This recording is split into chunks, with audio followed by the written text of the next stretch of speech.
গতকাল Nilphamari সৈয়দপুরের 37.8 degree Celsius তাপমাত্রা record করা হয়। আরও জানাতে সৈয়দপুর থেকে যুক্ত হয়েছেন মোকাররম হোসেন। মোকাররম, রাজধানীতে তো সামান্য বৃষ্টির দেখা মিলেছে, প্রতিবেদনে আমরা সেটি দেখছিলাম। উত্তরের আকাশে মেঘের বিস্তার কেমন সেটি আপনার কাছে জানতে চাই।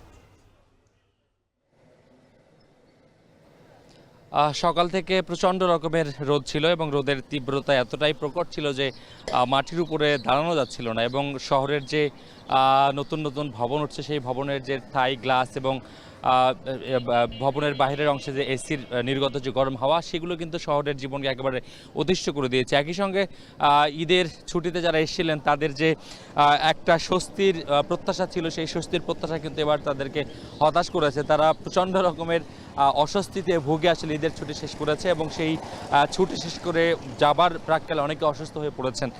গরমের তীব্রতায় রোগবালাইও বেড়েছে। সৈয়দপুর 100 শয্যা বিশিষ্ট হাসপাতাল, সেখানে সকালে গত কয়েকদিন থেকে প্রত্যেক দিন বহির্বিভাগে প্রায় 1000 খানেক রোগী চিকিৎসা সেবা এবং পরামর্শ নিয়েছেন। একই সঙ্গে 100 শয্যার হাসপাতালে শয্যা সংখ্যার চেয়ে দ্বিগুণ রোগী ভর্তি রয়েছে এবং ফুটপাতের যে পানি, সেই পানি দিয়ে তৈরি করা বরফ এবং বরফ পানি দিয়ে তৃষ্ণা মেটানোর যে চেষ্টা, সেই চেষ্টার ফলে কিন্তু অনেক মানুষের অসুস্থতা বাড়ছে, পেটের প্রদাহ বাড়ছে, জ্বর বাড়ছে এবং কাশি, গলা ব্যথা বাড়ছে।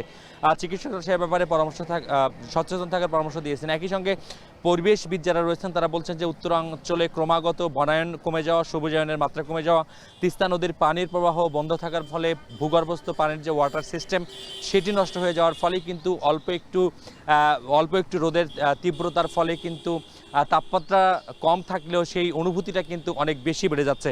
যেমন জানিয়ে রেখে রাত্রি গতকালকে রংপুরে 3টা পর্যন্ত তাপমাত্রা ছিল 37.4 ডিগ্রি সেলসিয়াস, যেটি পাশের শহর সৈয়দপুরে ছিল 37.8 ডিগ্রি সেলসিয়াস। তার পাশের শহর নীলফামারীর ডিমলায় ছিল 38 ডিগ্রি সেলসিয়াস। অর্থাৎ রংপুর শহর থেকে যত বেশি উত্তরে যাওয়া হচ্ছে তত বেশি কিন্তু তাপমাত্রার পারদ বাড়ছে। অথচ কিন্তু এই তাপমাত্রাটি হিমালয়ের পার্শ্ববর্তী শহর পঞ্চগড়, নীলফামারী কিংবা ঠাকুরগাঁও হয় সেটা কিন্তু কম থাকবার কথা ছিল।